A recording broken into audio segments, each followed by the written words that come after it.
വീഴുന്നതല്ല, മറിച്ച് വീണിടത്ത് നിന്ന് എഴുന്നേൽക്കാത്തതാണ് യഥാർത്ഥ പരാജയം. പ്രതിസന്ധികൾ പൊരുതുന്നവർക്കുള്ളതാണ് വിജയങ്ങളും നേട്ടങ്ങളും. സോയ് ചിറോയുടെ ജീവിതം കഥയല്ല, ഒരു സംഭവമാണ്.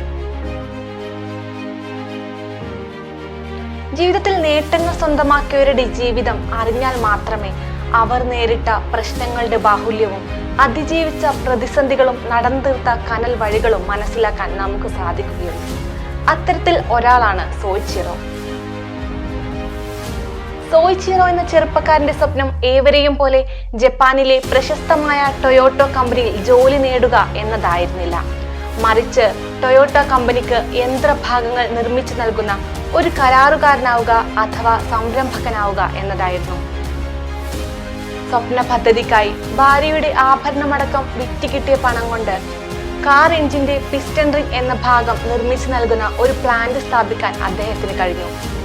ഇരുമ്പു പണിക്കാരനായിരുന്ന അച്ഛന്റെ ആലയിൽ ജോലി പരിചയം മുതലാക്കി പിസ്റ്റൺ റിങ്ങുകൾ നിർമ്മിച്ചെങ്കിലും ടൊയോട്ടോ കമ്പനി നിഷ്കർഷിച്ച ഗുണനിലവാരം പുലർത്താൻ പലവട്ടം ശ്രമിച്ചിട്ടും സാധിക്കുകയുണ്ടായില്ല. സംരംഭം പരാജയമായെങ്കിലും പിന്മാറാൻ സോയ് ചിറോ ഒരുക്കമായിരുന്നില്ല. 2 വർഷത്തോളം ലോഹസങ്കരങ്ങളെ കുറിച്ച് പോളിടെക്നിക്കിൽ ചേർന്ന് പഠിച്ച് പുതിയ രീതിയിൽ നിർമ്മിച്ച പിസ്റ്റൺ റിങ്ങിന്റെ സാമ്പിൾ ടൊയോട്ടോ കമ്പനി അംഗീകരിച്ചു. തുടർന്ന് 30,000 റിങ്ങുകളുടെ ഓർഡർ നേടിയെടുത്ത സോയ് ചിറോ തന്റെ പ്ലാന്റ് വിപുലപ്പെടുത്തി നിർമ്മാണവും തുടങ്ങി. പക്ഷെ ആ സമയത്ത് തന്നെ ഒരു കാർ റേസിൽ പങ്കെടുത്ത സോയ് ചിറോ അപകടത്തിൽ ഗുരുതരമായി പരിക്കേറ്റ് ആശുപത്രിയിലായി. ആശുപത്രിയിൽ കിടക്കിൽ വെച്ചാണ് തന്റെ കമ്പനി നിർമ്മിച്ച 30,000 റിങ്ങുകളിൽ വെറും 3 എണ്ണം മാത്രമേ ടൊയോട്ടോ കമ്പനി ഗുണനിലവാരം പരിശോധിച്ച് അംഗീകരിച്ചുള്ളൂ എന്ന സത്യം സോയ് ചിറോ അറിയുന്നത്. കമ്പനിയുടെ സാമ്പത്തിക നഷ്ടവും ഇനി എന്ത് എന്ന ചോദ്യവും ഒരു വശത്ത്, മാസങ്ങളോളം നീണ്ടു നിൽക്കുന്ന ചികിത്സയും ആശുപത്രിവാസവും മറുവശത്ത്. ആരായാലും തളർന്നു പോകുന്ന സാഹചര്യം. പക്ഷേ ജീവിത വഴിയിൽ വീണുപോയെന്ന് കരുതി അവിടെ തന്നെ കിടക്കാൻ സോയ് ചിറോ ഒരുക്കമായിരുന്നില്ല. ചികിത്സ കഴിഞ്ഞ് തിരിച്ചെത്തിയ അദ്ദേഹം നിർമ്മാണത്തിൽ പറ്റിയ പിഴവുകൾ പരിഹരിച്ച് ടൊയോട്ടോ കമ്പനിയുടെ ഓർഡർ വീണ്ടും നേടിയെടുക്കുന്നതിൽ വിജയിച്ചു. മാത്രമല്ല, ഏതാനും വർഷങ്ങൾക്കുള്ളിൽ ടൊയോട്ടോ കമ്പനി ഉപയോഗിക്കുന്ന പിസ്റ്റൺ റിങ്ങുകളിൽ 40% സപ്ലൈ ചെയ്യുന്ന നിലയിലേക്ക് അദ്ദേഹത്തിന്റെ സ്ഥാപനം വളർന്നു. ഇങ്ങനെ കാര്യങ്ങൾ നല്ല രീതിയിൽ പോകുമ്പോഴാണ് 2ാം ലോക മഹായുദ്ധം പൊട്ടിപ്പുറപ്പെട്ടത്. യുദ്ധത്തിൽ അമേരിക്കൻ വിമാനം വർഷിച്ച ബോംബ് വീണ് സോയ് ചിറോയുടെ പിസ്റ്റൺ റിംഗ് കമ്പനി തകർന്നുപോയി. പക്ഷേ വീഴ്ചകൾ തളരാത്ത സോയ് ചിറോ യുദ്ധം കഴിഞ്ഞയുടൻ മറ്റൊരു നഗരത്തിൽ പുതിയ കമ്പനി സ്ഥാപിച്ച വീണ്ടും പ്രവർത്തനങ്ങൾ തുടങ്ങി.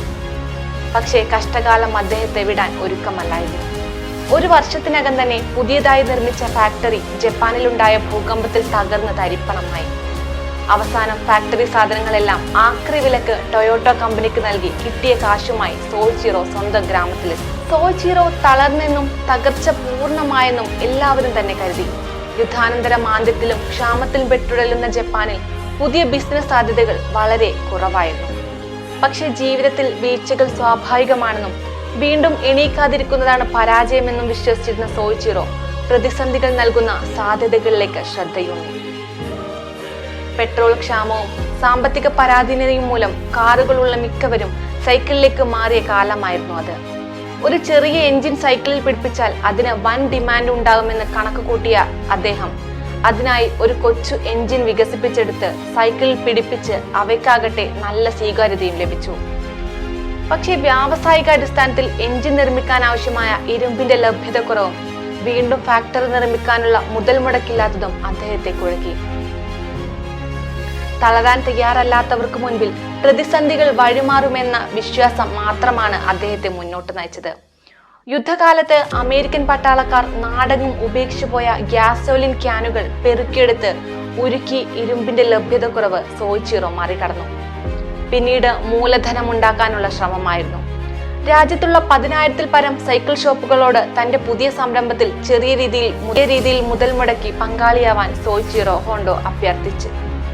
അതിൽ പകുതിയോളം പേർ അനുകൂലമായി സഹകരിച്ചു. ഇങ്ങനെയാണ് ഹോണ്ടോ മോട്ടോർ കമ്പനി എന്ന സ്ഥാപനത്തിന്റെ ആദ്യത്തെ മോട്ടോറൈസ്ഡ് സൈക്കിൾ പുറത്തിറങ്ങുന്നത്.